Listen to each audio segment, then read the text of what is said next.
So, what direction should NASCAR and Goodyear go with? Do they just not make any changes and see what happened in the fall? Will it be a repeat of last fall, or should they still look into it so we don't have a situation where everybody runs out of tires?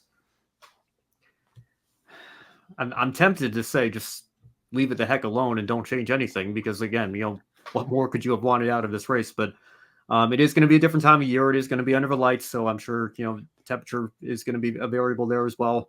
Again, it's very hard to predict this far out. So I wouldn't be opposed to sending a couple cars there to do some test runs and take the data and do with that whatever Goodyear thinks is best. But again, normally when we're seeing somebody from Goodyear interviewed in the middle of the race, it's usually not a good sign.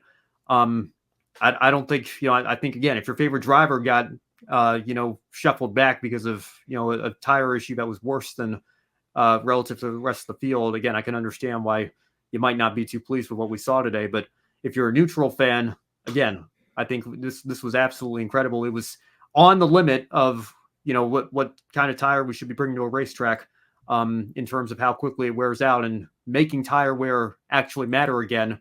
And it led to one of the greatest races I've seen, certainly in my lifetime. Again, I won't speak for the entire 75 plus year history of the sport, but I'm hard pressed to think of a better race that I've ever watched live in my now 18 years following the sport full time. It was absolutely fantastic.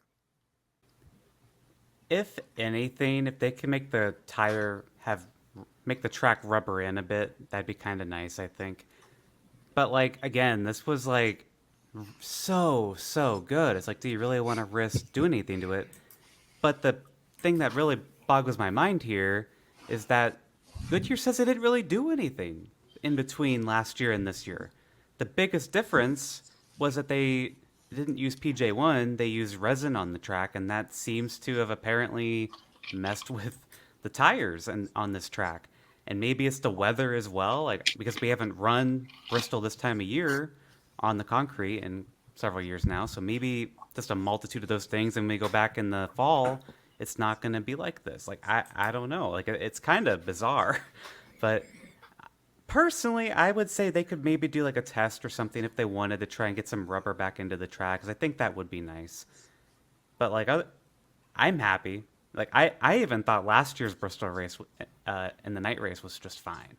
So I think it's fine as is. But if they wanted to do anything, more rubber in the track would be good. I'm almost leaning towards the idea of don't do anything, see what happens, because this is the same setup we had last fall.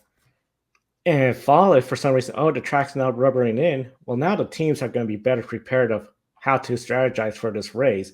I think we'll get a similar race. You just won't have all of a sudden cars dropping off towards the end, running until they're flat. But I think we could get another exciting Bristol race.